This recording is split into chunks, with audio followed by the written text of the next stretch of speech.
নমস্কার বন্ধুরা, নবদিগন্ত চ্যানেলের পক্ষ থেকে আপনাদের সকলকে জানাই স্বাগতম। তো বন্ধুরা, এই মুহূর্তে আজকে কলকাতা হাইকোর্টে ঘটে যাওয়া একটি ঘটনা, এক কথায় 42,949 প্যানেল প্রকাশ মামলা নিয়ে একটি গুরুত্বপূর্ণ নির্দেশ কিন্তু দিয়েছেন আজকে বিচারপতি রাজাশেখর মান্তা মহাশয়। তো এই বিষয় নিয়ে আজকে এই ভিডিওতে বিস্তারিত আপনাদের সাথে জানাবো যে আজকে ঠিক কী ঘটনা ঘটেছে, এবং এর সাথে সাথে সিবিআইকেও কিন্তু বেশ কিছু গুরুত্বপূর্ণ নির্দেশ দেওয়া হয়েছে। তো আপনাদের সাথে বিস্তারিত এই ভিডিওতে জানাবো। তো আপনারা সম্পূর্ণ ভিডিওটি স্কিপ না করে প্রথম থেকে শেষ পর্যন্ত দেখতে থাকুন। এই ভিডিওতে আপনারা অনেক ইনফরমেশন পেয়ে যাবেন।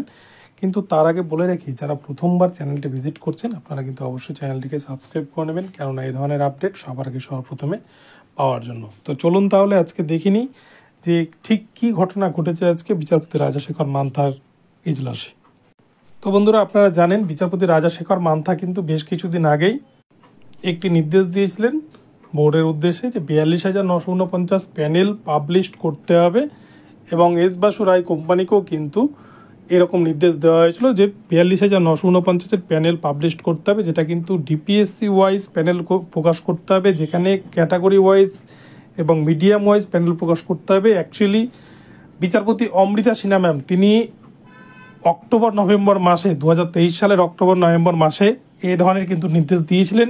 তিনি একবার নয় 3বার নির্দেশ দিয়েছিলেন, কিন্তু প্রাইমারি বোর্ডের চেয়ারম্যান গৌতম পাল মহাশয় তিনি কিন্তু প্রথম দুবার কোর্টের অর্ডার অমান্য করলেও তৃতীয়বারের বেলা এই মামলাটিকে বা সিঙ্গেল বেঞ্চের এই নির্দেশকে তিনি ডিভিশন বেঞ্চে চ্যালেঞ্জ করেন, এবং বিচারপতি সৌমেন সেন বিচারপতি অমৃতা সিনহার নির্দেশের উপরে কিন্তু স্টে দিয়ে দেন যে সেখানে প্যানেল প্রকাশ করার প্রয়োজন নেই।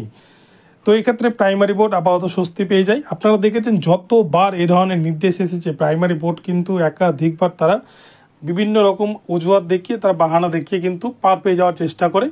তো ঠিক এরকমই কিন্তু নির্দেশ কিছুদিন আগে বিচারপতি রাজাশেখর মান্থা মহাশয় তিনি দিয়েছিলেন, এবং সেক্ষেত্রে কিন্তু তিনিও 23টা ডিপিএসসি ওয়াইজ এবং ক্যাটাগরি ওয়াইজ শূন্যপদ কত ছিল এবং কত ভ্যাকান্সিতে নিয়োগ করা হয়েছে এই বিষয়টা পরিষ্কার করার জন্য তিনি কিন্তু এই অর্ডার দেন। কেননা আরটিআই করে দেখা গিয়েছে যে 6টা ডিপিএসসিতে 42,949 ক্ষেত্রে 6টা ডিপিএসসিতে 932 জন ক্যান্ডিডেটকে অতিরিক্ত নিয়োগ করে ফেলেছে প্রাইমারি বোর্ড, যেটা কিন্তু এক্সিট ভ্যাকান্সিতে। এবং এছাড়াও মেয়াদ উত্তীর্ণ প্যানেল থেকে বা এক্সপায়ার্ড প্যানেল থেকে প্রায় 2208 জন মতো ক্যান্ডিডেটকে কিন্তু 42,949 নিয়োগ করার বাইরেও নিয়োগ করে ফেলেছে। তো এক কথায় বলতে গেলে প্রায় 3140 জন মতো ক্যান্ডিডেটকে প্রাইমারি বোর্ড ইতিমধ্যেই কিন্তু 2016 সালে নিয়োগ করে ফেলেছে। তো সেই যে নিয়োগগুলো, এই বিষয়ে বিভিন্নভাবে কিন্তু পিটিশনারদের তরফ থেকে মামলা হতে থাকে এবং বিভিন্ন অভিযোগ আসতে থাকে কলকাতা হাইকোর্টে, এবং তারই পরিপ্রেক্ষিতে কলকাতা হাইকোর্টের বিচারপতিগণ একবার দুবার নয়, বিচারপতি অমৃতা সিনহা, বিচারপতি অভিজিৎ গঙ্গোপাধ্যায় এবং বিচারপতি রাজাশেখর মান্থা তিনিও কিন্তু এ ধরনের নির্দেশ দেন। তো এই নির্দেশ দেওয়ার পরে আজকে কিন্তু মামলাটি উঠেছিল কলকাতা হাইকোর্টের সিঙ্গেল বেঞ্চে, এবং সেক্ষেত্রে পিটিশনারদের তরফ থেকে পিটিশনারদের আইনজীবীরা তারা কিন্তু বিচারপতিকে আবেদন জানান যে সিবিআই যাতে একটা সময়সীমার মধ্যে এই তদন্ত প্রক্রিয়া শেষ করতে পারে, এবং প্যানেল প্রকাশ সম্বন্ধে সমস্ত তথ্য যেন সিবিআই অতি দ্রুত আদালতে জমা করতে পারে, এবং তার সাথে সাথে বোর্ড যাতে একটা নির্দিষ্ট সময়ের মধ্যে এই প্যানেল প্রকাশ করে, এরকম একটা কিন্তু আবেদন রাখা হয় পিটিশনারদের তরফ থেকে। এবং এরই পরিপ্রেক্ষিতে পর্ষদের যিনি আইনজীবী ছিলেন তিনি কিন্তু সেখানে অবজেকশন জানান, এবং তিনি আদালতে বিচারপতি রাজাশেখর মান্থাকে জানান যে যেহেতু পুরো 2014 টেটের ম্যাটারটাই কিন্তু শান্তনু সিটের যে ওএমআর মামলা, যে মামলার ওপর কিন্তু পুরো টেটের ভবিষ্যৎ নির্ভর করছে।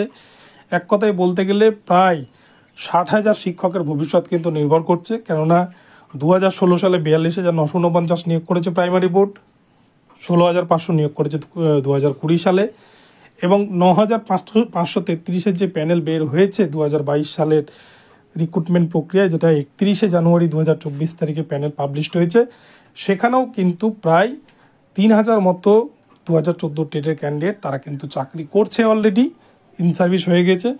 তো সেক্ষেত্রে 3টা নিয়োগ প্রক্রিয়া যেহেতু এর সাথে জড়িয়ে আছে, তাই মামলাটা যাতে শান্তনু সিটের যে ওএমআর মামলা তার সাথে যাতে ট্যাগ হয়ে যায়, এবং ওই মামলায় অর্থাৎ শান্তনু সিটের মামলার গতি প্রকৃতি কোন দিকে যাচ্ছে তারপরেই যেন এই প্যানেল প্রকাশের বিষয়টিকে রাখা হয়, এমনটা কিন্তু আবেদন জানানো হয় পর্ষদের আইনজীবীর তরফ থেকে।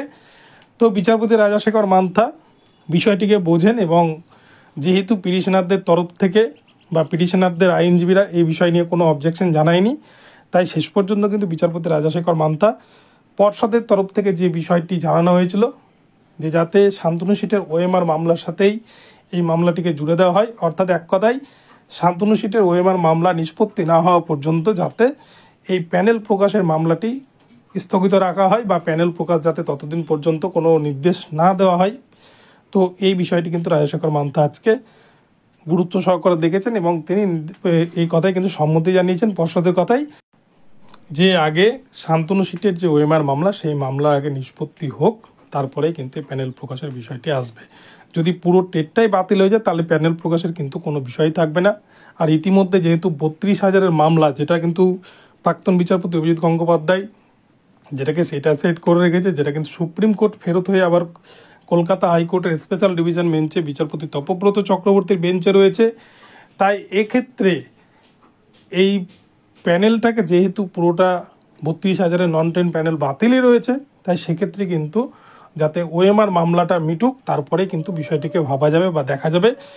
এই বিষয়টি আজকে পরিষ্কার হয়ে যায় এবং সিবিআইকে কিন্তু তাদের যে তদন্ত প্রক্রিয়া সেই তদন্ত প্রক্রিয়া চালিয়ে যাওয়ার নির্দেশ দেন বিচারপতি রাজাশেখর মান্থা এবং সিবিআইকে অতি দ্রুততার সাথে সমস্ত প্রমাণ সহ কিন্তু রিপোর্ট জমা করতে নির্দেশ দেন। তো এক কথায় বলতে গেলে আগামী 24শে জুন 2024 তারিখে কলকাতা হাইকোর্টের সামার ভ্যাকেশনের পর যেদিন এই শান্তনু সিটের মামলাটির ফাইনাল জাজমেন্ট হতে চলেছে, সেদিনই কিন্তু চূড়ান্ত একটা কোনো ঘটনা হয়তো 2014 প্রাইমারি টেট নিয়ে ঘটতে পারে, আবার নাও ঘটতে পারে। কেননা শান্তনু সিটের ওএমআর মামলায় কিন্তু পর্ষদের কাছে এবং এস বাসু রায়ের কাছে বেশ কিছু প্রশ্ন রেখেছেন রাজাশেখর মান্থা বিচারপতি।